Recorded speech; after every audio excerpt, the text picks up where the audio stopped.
Saving for retirement is essential, especially as people are living for longer. In the South African context, is a concern as research suggests that only 6% of South Africans manage to save for a comfortable retirement. Saving for retirement requires time, consistency and discipline, and some argue that you need the skills of financial managers to help you to achieve your retirement goals. Well, to share his perspective on the topic, I'm joined in studio by Nick Horn. He's Director and Regional Head at Citadel in Durban. Nick, some people fear that retirement is a time when you go into minimalist living, go nowhere and rock in a chair until the end. Surely that needn't be a reality for anybody. Absolutely. Sadly, though, Nompu, if one looks at the statistics in South Africa, a significant proportion of people when they retire are not able to live the kind of lifestyles that they've been accustomed to while they've worked, had cash flow, had income. I've been fortunate enough in our business at Citadel to be a first-hand witness of retirement for close on 23 years now, and I've been fortunate to witness how people have done it right and have been able to maintain the kind of standards of living that they've wanted to and aspired to through their working lives. So presumably because it's a different life stage, one won't necessarily need the same amount of money to survive as when, one was paying off a bond, school fees and moving up and down every day to make a living. Yes and no. What you find is, medical expenses start to kick in to replace some of the costs that have been defrayed through getting older. But you also then find people are looking after grandkids or still kids at university. People, so it doesn't necessarily work like that. It's often expenses tend to grow. Okay. So what mindset do you need to have about saving for the future, specifically retirement, and what investment armory can you use to achieve your goals? Look, I think you need to plan, and you need to start planning early, and you need to set goals. It also doesn't make sense to live like a pauper and save and not enjoy your life either. So there's a fine balance between accumulating and not spending everything.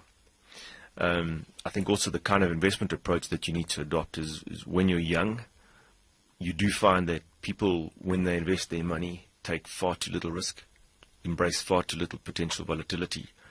And people get a bit older and they start realizing that their time is short and they start to take too much risk. So the risk chain is turned upside down very often, and that's not always a good thing.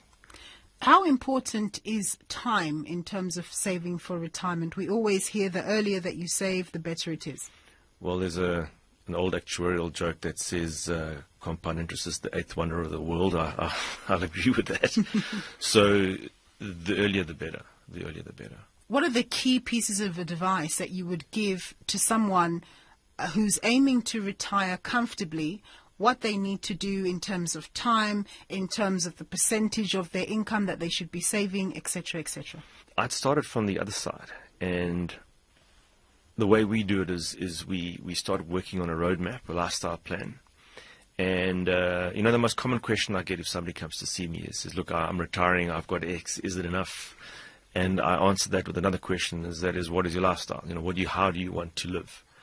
You then use that to try and build up what capital base is required. And there's a very simple rule of thumb that we use. If you can live off 5% of your accumulated capital, it'll last you forever. And there's lots of mathematical models that people use. The simple rule of thumb is take what you need to spend per annum. And by that I mean monthly expenses, household expenses, travel, local, offshore, education, etc., map that out. If you can get to an annual number, just multiply by 20, and there's your 5%. So people of your ilk often talk about the importance of ensuring that you have a diversified portfolio so that one doesn't put all of one's eggs in one basket.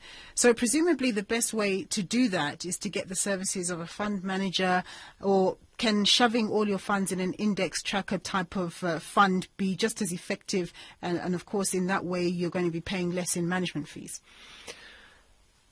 There is a very, very strong sensitivity about fees, which I do agree with. But what is hidden in all of that is diversification, and proper asset allocation is everything when it comes to investing. And, when you talk about an index tracker, what you're talking about is South African equities or maybe global equities.